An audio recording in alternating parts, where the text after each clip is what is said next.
And so as a general description, as we look at this today, I want you to see that biblical womanhood involves helping, as the title there in your bulletin says, that being designed by God as a helper. A helper is a good, divine design. It's good, it's divine, it's from God, and it's designed.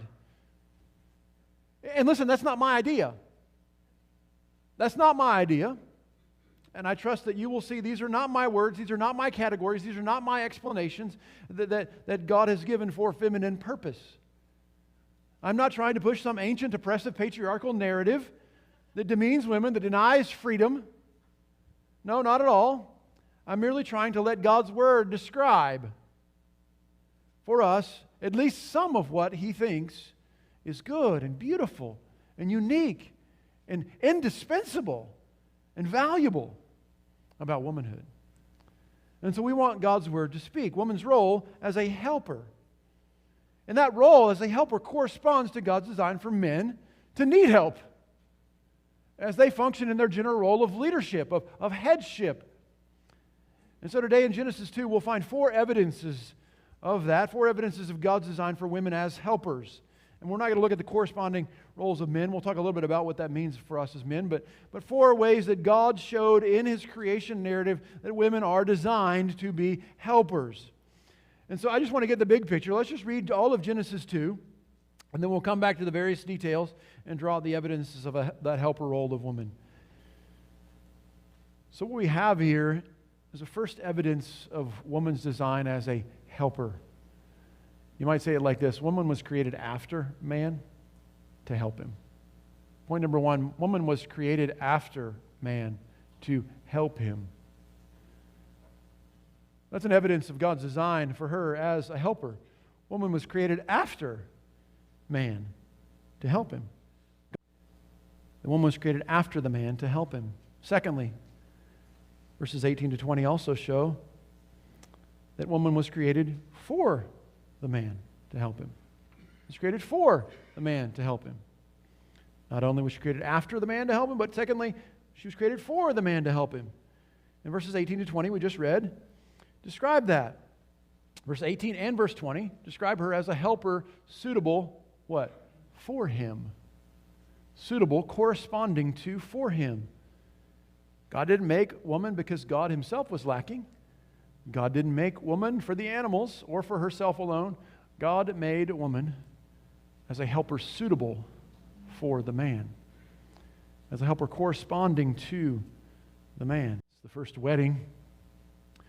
God instituted it. God started it. God took one of man's ribs and in a way that is totally distinct from the way He created man. Get that? That's totally distinct from the way He created man. He fashioned the rib. Literally, He built that rib into a woman.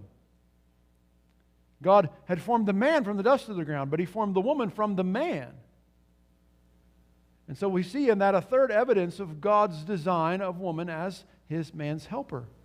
Point number three, see that woman was created from man to help him.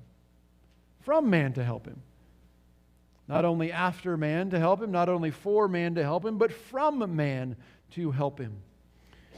And if you're wondering, you can also turn to 1 Corinthians 11 again and look at verse 8, because Paul referenced this way of creating woman as significant.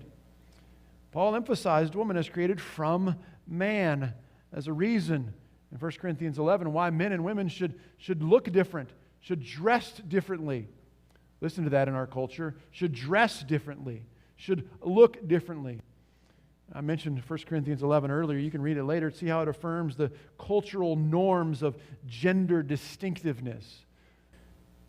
God's design for marriage is beautiful and wise in that way. That's a fourth evidence.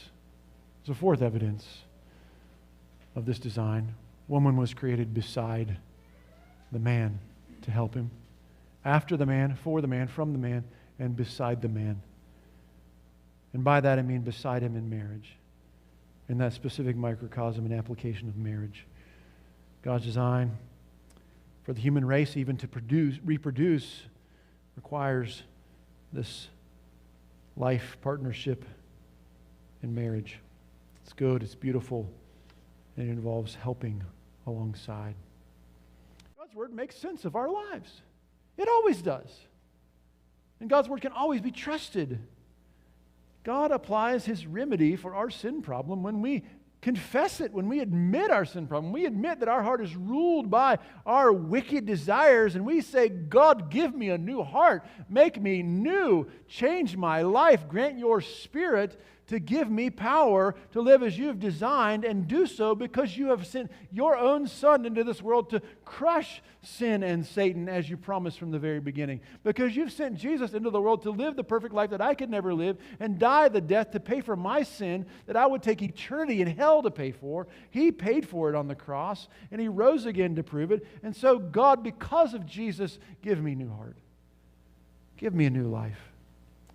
And then let me, in turn, live this design of the beauty and wisdom of God and manhood and womanhood. That's the remedy. That's the remedy. That's the path of change. And that's the path that gives hope that you can change. You can change through Christ.